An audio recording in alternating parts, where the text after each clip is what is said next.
Palagay ko mahirapan tayo, Elias. Excuse me, sir. Ito ang report. Corporal, huwag ka alis. Sir. May lakad tayo. Yes, sir. Tulungan mo ako, Romel. Malaki ang hinala ko kay Don Ezequiel. May kutob ako na may kinalaman siya sa mga nakabangga ko. At hindi sila titigil hanggat hindi nila ako naililigpit. Kung totoo ang sinasabi mo, mabigat ang kalaban, Elias. Nasisiguro kong mahirapan tayo kapag siyang kinalaban natin. Pero hindi pa rin ako tumitigil sa pag-iimbestiga para papanagutin ang sino man may kinalaman sa mga pangyayari.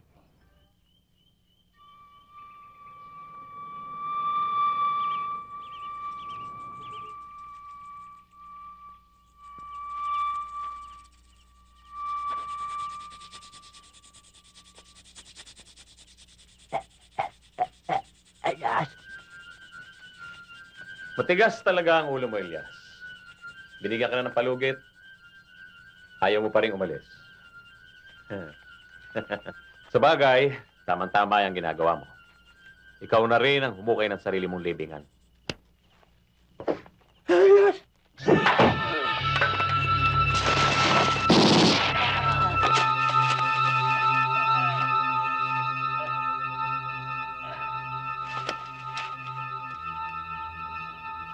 Baka gusto niyong kayo ang malibing dito.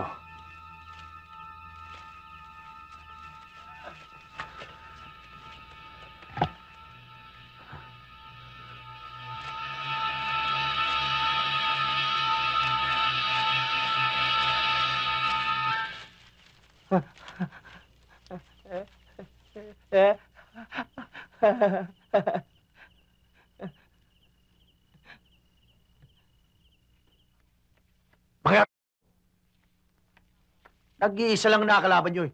Naunahan pa kayo? Kasi naman hindi namin alam na armas pala ang hinuhukay ng lokong yun eh. Bigla na lang nagpaputok. Paputok. O ikaw, Dalton. Kausapin mo opisyali sa bayan. At bayaran mo para maging wanted si Elias. At huwag ka na papaltos, ha? Sige na! Anong hirap sa inyo? Tandaan ninyo lang yan. Walang pagkatiwalaan sa inyo. Mga...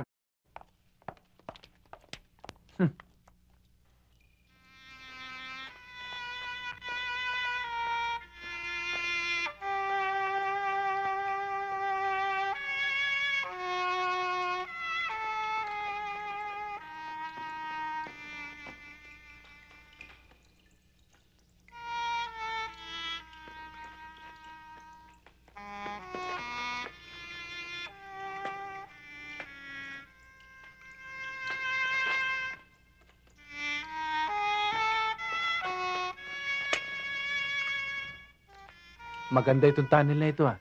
Sido, pwede itong taguan, ah. Paano mo ito natagpuan? Ito na lang, tatay.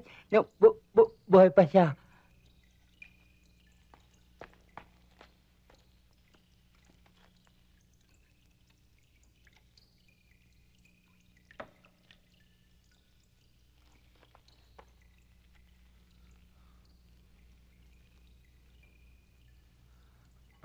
Sido, pwede ba? Dito muna ako. Habang hindi nalulutas ang problema ko.